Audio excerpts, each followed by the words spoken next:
अश्विनी जी, जो बसपा सुप्रीमो मायावती के नेतृत्व में 2 दिन पहले एक बैठक हुई थी। ये उच्च स्तरीय बैठक में अपने सभी पदाधिकारियों को मायावती ने ये निर्देश दिया था कि बिहार में चुनाव की तैयारी की जाए और पूरे 243 सीटों पर चुनाव लड़ना है।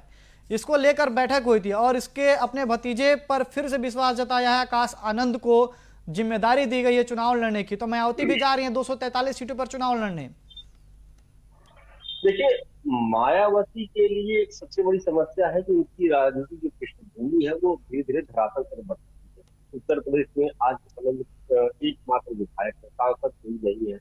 और अब उनको लगता है कि अगर वो अकेले दम से चुनाव वहां लड़ती है और वहां पर जीतती है तो शायद वो कम बैक कर सकती है। और अभी हाल ही में उन्होंने आकाश आनंद को पार्टी का जो संयोजक बनाए, सेकेंड नंबर का जो पोजीशन है उसकी जिम्मेदारी दी है।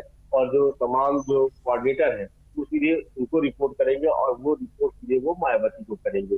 यानी कि सेकेंड नंबर की पोजीशन उनको पार्टी में दे दिया गया है। कुछ दिन पहले पार्टी में उनको निष्कासित किया जाता है कि वो माफी मांगते हैं, 42 दिन बाद उसकी वापसी हो जाती है और उसके बाद धीरे धीरे करके कोई जिम्मेदारियां जो है वो बढ़ाई जा रही है।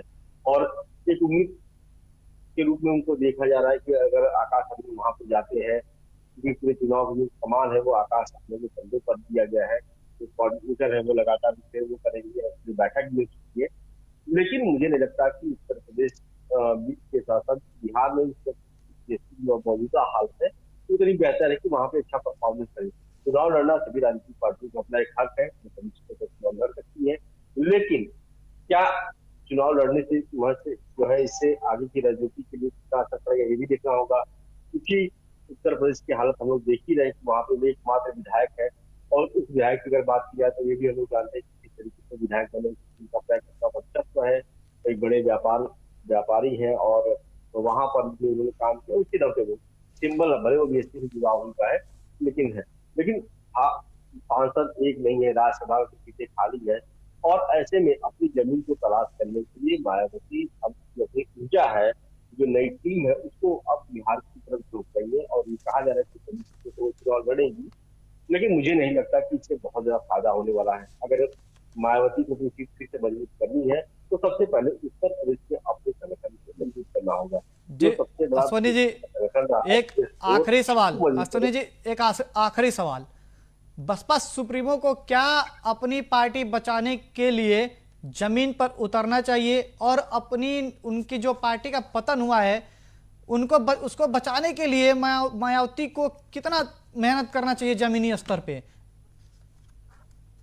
और देखिए, बिल्कुल बड़ा अच्छा आपने सवाल किया। और ये चर्चा लगातार हम लोग पत्रकार लोग करते ही रहते हैं कि आखिर बीएसपी का जो अभी इधर लगातार धरातल जो चला जा रहा था आए हैं इस चुनाव में। अगर हमने देखा कि वो 2014 की बात की, 2014 में भी खाता नहीं हुआ था लोकसभा चुनाव में। उसके बाद धीरे धीरे परफॉर्मेंस खराब हुआ, हालांकि गठबंधन हुआ कांग्रेस समाजवादी पार्टी के साथ तो कुछ सीटें आई थी। लेकिन उसके बाद फिर वही 10 से 10 है कि आज मात्र एक विधायक है, सांसद भी नहीं है 80 लोकसभा सीटों में से।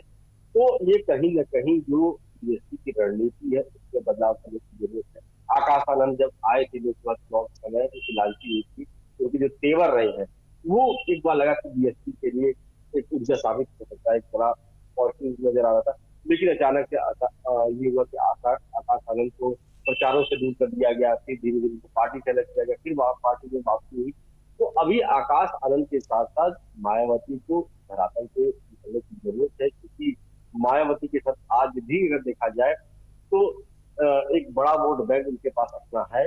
और धीरे धीरे तेरह भले ये परसेंट वोट बैंक तो उनके पास अभी भी बचा हुआ है।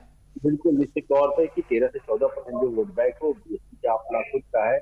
और ऐसे में अगर उनके लीडर बाहर निकलते हैं और मुद्दों को उठाते हैं, मुद्दों को निकलते हैं, क्योंकि मायावती अब सोशल मीडिया तक सीमित हो चुकी है, हर मुद्दों पर उनका एक ट्वीट आ जाता है। लेकिन अगर वो निकलेंगी तभी तक पार्टी हाशिए से उससे उभर सकता है। कोऑर्डिनेटर तमाम बदलाव किया गया, 6 नए कोऑर्डिनेटर को तैनाती दी गई है। आकाश आनंद को बड़ी जिम्मेदारी दी गई है, पार्टी में सेकेंड नंबर पर पोजीशन दिया गया है। तो आकाश आनंद के लिए भी बड़ी चुनौती है कि जो उनको अपॉर्चुनिटी मिली है, पार्टी में सेकेंड नंबर का पोजीशन दिया गया है, तो वो सिर्फ बैठकों तक अगर सीमित रहे, उसके लिए वो ग्राउंड पर निकले, लोगों से संवाद करें और अपने उस वोट बैंक को फिर से मजबूत करें, तभी शायद कुछ होता है। क्योंकि राजनीति में अगर देखा जाए तो इस वक्त क्योंकि उत्तर प्रदेश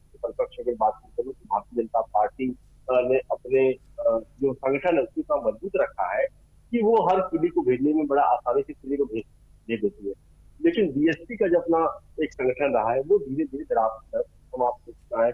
BS4 जो एक सबसे बड़ा संगठन के साथ नजर आता था, जो ग्राउंड पर काम कर रहा था, वो आज BS4 पूरी तरीके से समाप्त हो चुका है। संगठन में सिर्फ बैठकें हो रही है, नेता उनके जो है वो सिर्फ ट्वीट कर रहे हैं, मीडिया में नहीं आते, बातचीत नहीं करते, मुद्दों पर अगर कोई घटनाएं होती है तो घटना पर नहीं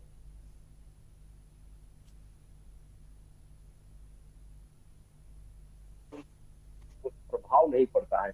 सीधे लोगों से कनेक्ट करने के लिए आपको धरातल पर जाना होगा, और शायद सोशल मीडिया से निकलकर और एसी रूम से निकलकर, अगर चाहे वो मायावती हो चाहे वो आकाश आनंद हो, जब तक वो ग्राउंड पर काम नहीं करेंगे तब तक बीएसपी का साथ फिर से वो दर्ज नहीं हो पाएगा। जी बहुत बहुत धन्यवाद अश्विनी जी हमारे साथ जुड़ने के लिए। यूपी बिहार में चुनाव है, लेकिन यूपी की जो छोटी छोटी पार्टियां हैं वो टकटकी लगाकर बिहार की तरफ देख रही हैं कि कहीं ना कहीं थोड़ी सी ही सही लेकिन एक सियासी जमीन तैयार हो सके। उसके लिए संजय निषाद ने भी ऐलान कर चुके हैं और मायावती ने भी बाकायदा कह दिया है कि हम पूरे 243 सीटों पर चुनाव लड़ेंगे। लेकिन उससे पहले मायावती को अपनी यूपी में जो खोई हुई जनाधार है उसको वापस लाने के लिए जमीन पर उतरना चाहिए।